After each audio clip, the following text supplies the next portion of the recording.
Craig Lee. I'm Rob McGee. And this is Real Talk with Rob and Craig, and this is Thursday, the 16th. 16th of June. We're coming to you a second time from our studio here in Gig Harbor. This is the Lee McGee Studios. Craig got it all set up and beautiful. You can see our Harley-Davidson gear behind us. Tara, we're going to be having you on the show in the coming weeks, some point in time. I want to show this because a couple weeks ago, Tara said that she wanted to highlight this. Oh, yeah. This is a retro cooler that Harley just came out with. An ice chest. What did I say? Cooler, yeah. But it's, just letting people know it's not plugged in. It's an ice chest. Anyway. So today we're talking about interest rates. And we touched on this a little bit last week, and we thought we wanted to give you a little bit of a little bit more detail about what rates have done and what we think they're going to be doing. And I especially want to make everybody aware, as we talk about the increasing interest rate market, and there's no question that's what we've been in. As a matter of fact, right now, we're at a 12-year high in interest rates. So if you think rates feel high, you're right. They haven't been this high in more than a decade. So interest rates are up a bit, but historically, they're still low. Yeah, we did the research. So what did you say it was in? I've got it right here. And 81 was the high. 1981. This is an average going back to 1972. So you know, the president was average. At that time? 1981 was Ronald Reagan. That's right. They also was stopping us from having gas, if you remember. With the OPEC oil embargo. Yeah. Mm-hmm. Lines, gas station lines.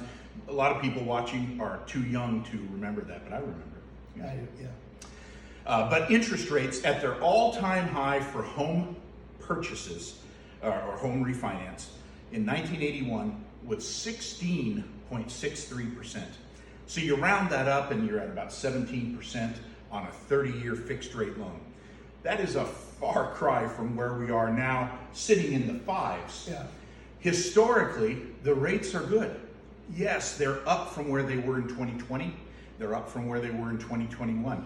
We had a COVID-19 artificial pressure pushing interest rates low because the market didn't know what was going to happen with the world economy. And so it caused interest rates to fall and a lot of uncertainty in the stock market. And that, we were really able to benefit from that. But we always knew that was going to be a temporary thing. And I think, what do you think the odds are of us ever getting back to rates like that? I don't think we'll be alive at that. I don't think so either. Those were historic low rates. A matter of fact, I heard one economist say, it's a good time to buy or refinance because George Washington could not have gotten a better interest rate. They had never been that low in the history of the United States. So anytime you have a 230-year low, the odds of that repeating itself in our lifetime is pretty slim. I do think rates could fall if we enter a recession, which is likely, or if inflation gets put under control as the Fed is planning, and we're starting to see that that's working. Those things can push rates down a little bit.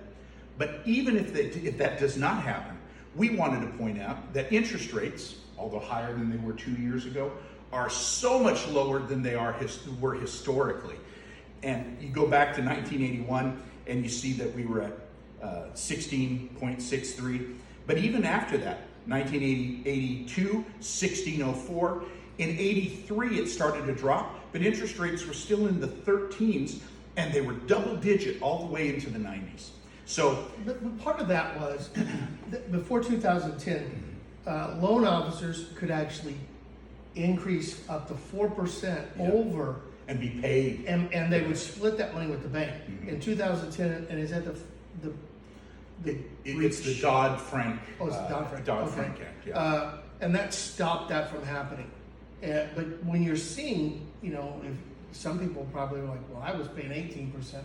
Well, that's because the loan officer you had at the time was not... Made a little extra money on you, yeah. And now there are just way more protections for the consumer built into the marketplace. That sort of price fixing is not allowed anymore. And that's true. Craig and I never worked for a company that did that, but it's not even legal. So nobody can do it anymore. That keeps things much more competitive for the consumers. And it's also good to point out, as we read these historical rates and where we are currently, don't forget, different programs have different rates. FHA is generally going to be a lower interest rate than conventional.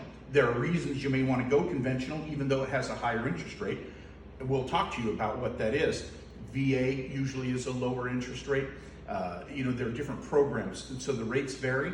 And another thing that can cause your rate to vary is your credit score, your debt to income ratio, the type of house you're buying. There are many factors that go into it.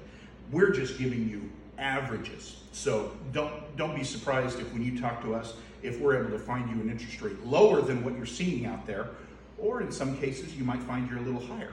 We'll explain to you why. Yeah. Also, and I just had somebody that I talked to on Saturday and said, or 2 weeks ago Saturday, and I said, hey, we can look at your credit, and if we need to increase it to help you out, we can tell you what to do.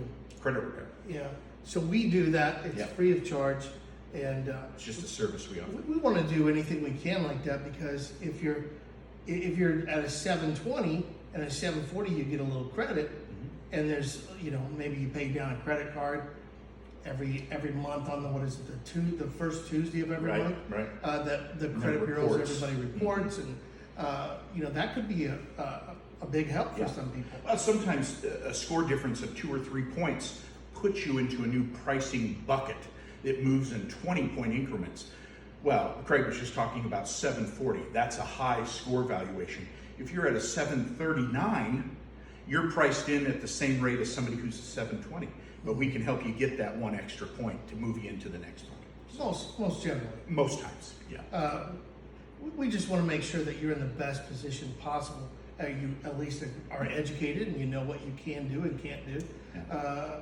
Sky's the limit. We want to help out any way we can. So that's just a snapshot picture. Just a snapshot of what rates have been doing, how high they used to be, where we are now, a little bit of information about why they've increased. But don't forget, if you're buying a home right now, or if you want to take advantage of equity and refinance, just because interest rates are up from where they've been, doesn't mean they're high. They're still competitive, and it may be worth talking to us. Absolutely. Well, that's going to be a wrap. I'm Craig Lee. I'm Rob McGee. And that's Real Talk with Robb and Craig.